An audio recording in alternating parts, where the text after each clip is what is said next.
दोस्तों नमस्कार। एक और हिंदी कहानी में आपका स्वागत है। कहानी का नाम है बदमाश पति। कहानी अच्छी हो या बेकार कमेंट करके जरूर बताना। आइए कहानी को सुनते हैं। एक छोटा सा गांव था सुमेरपुर। इस गांव की सुरेखा नाम की महिला अपने पति मजनू के साथ रह रही थी।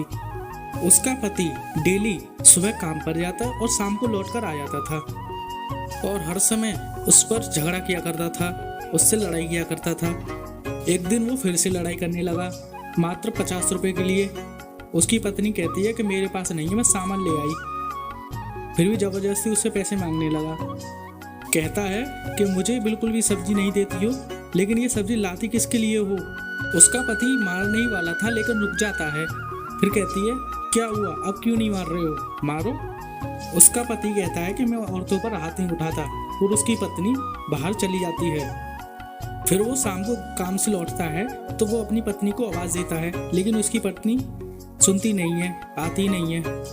फिर वो रसोई घर में जाकर देखता है, लेकिन वहाँ पर भी कोई नहीं था। फिर वो गेट के बाहर आकर एक लेडीज से पूछता है कि आपने मेरी वाइफ को देखा। वो कहती है कि नहीं देखा। तभी वहाँ एक आदमी आता है और कहता है कि आपकी वाइफ को मैंने देखा है, आप मेरे साथ चलो। वो दोनों जंगल में चले गए। वहाँ लोगों की भीड़ लगी हुई थी। वहीं एक शव था। उसने देखा कि कौन है ये। जब उसने उसको कपड़ा उठाकर देखा तो उसमें उसकी वाइफ थी। तब वो रोने लगा। तभी वहाँ पुलिस वाले आ जाते हैं और वो पूछते हैं जिसने अभी सबसे पहले इस बॉडी को देखा हो वो तुरंत सच्चाई बता दे। और वहीं एक आदमी बताता है कि मैं इस जंगल से गुजर रहा था, तभी मुझे ये भाभी दिखाई दी और मैंने तुरंत पुलिस को फोन कर दिया। फिर पुलिस बॉडी को पोस्टमार्टम के लिए लेकर चली जाती है। अगले दिन एक सिपाही मजनू के घर आता है और कहता है कि मजनू, तुम्हारी पत्नी के पीठ पर चोट के निशान हैं और तुम्हें हमारे साथ थाने चलना होगा। तब वो दोनों थाने चले जाते हैं और बड़े इंस्पेक्टर के साथ बात करते हैं। इंस्पेक्टर पूछता है कि किसने मारा उसको, तुम्हें किसी पर शक है। मजनू कहता है कि नहीं साहब, मुझे किसी पर कोई शक नहीं है। इंस्पेक्टर कहता है कि लेकिन मुझे शक तुम पर है कि तुम अपने पत्नी से लड़ाई करते थे। वो मजनू कहता है कि नहीं साहब, बस छोटी मोटी नोकझोंक होती थी। इंस्पेक्टर कहता है कि अच्छा, इसीलिए तुमने उसे मार दिया। इंस्पेक्टर कहता है कि सच सच बताओ, तुमने ही मारकर जंगल के बाहर फेंका है ना, कि ताकि किसी को शक ना हो। मजनू कहता है कि शायद मेरी पत्नी को शमशान के चौकीदार ने मारा है, उसी की वजह से हमारे घर में झगड़े होते थे। तो वो उस तरफ चले जाते हैं। सागर कहती है कि तुम ही काशी हो यहाँ के चौकीदार। वो कहता है कि हाँ मैं हूँ। कहते हैं कि हमें तुमसे कोई पूछताछ करनी है जल्दी। इंस्पेक्टर पूछता है जो सिलिका नाम की लेडीज थी वो तेरे पास क्या करने आती थी। वो कहता है कि साहब ये मेरा निजी मामला है, मैं आपको क्यों बताऊँ।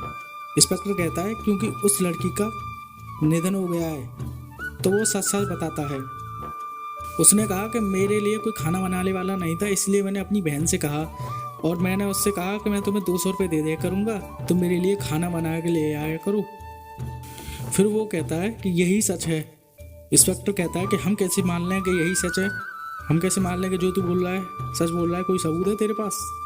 काशी बोलता है कि सब्जी वाले को सब पता है। अब वो इंस्पेक्टर पूछता है कि सब्जी वाला कौन है। काशी बोलता है कि ये नारनाथ नाम का एक सब्जी वाला है, उसको सब पता है, उससे जाकर पूछो। फिर वो लोग सब्जी वाले के पास चले आते हैं। इंस्पेक्टर कहता है कि तू ये रामनाथ सब्जी वाला। वो कहता है कि हाँ। तो मजनू की पत्नी के बारे में क्या जानता है। रामनाथ घबरा जाता है और उसके सिर से पसीना आने लगता है। फिर इंस्पेक्टर पूछता है कि जल्दी बता वरना मार पिटेगी। फिर रामनाथ सच सच बताता है। कहता है कि वो शमशान वाले काशी के लिए ले आती थी।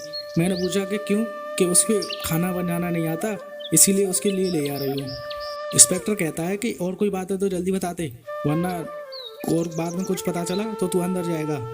फिर रामनाथ और सच बताता है कि मेरा नाम बीच में नहीं आना चाहिए। फिर कहता है कि कल भाभी जी सब्जी लेने आई थी तो उनकी पड़ोसन है, उनकी वो भी साथ में सब्जी लेने आई थी, तो उन दोनों में लड़ाई हो गई थी।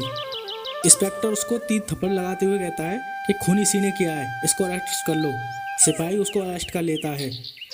वो कहता है कि साहब मुझे छोड़ दो, मैंने कुछ नहीं किया।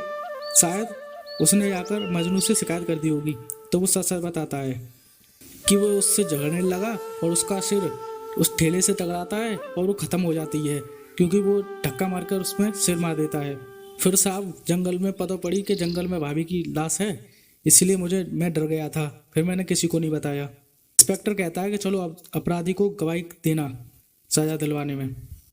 दोस्तों कहानी अच्छी लगी हो तो वीडियो को लाइक करना और चैनल को सब्सक्राइब कर लेना। जय हिंद।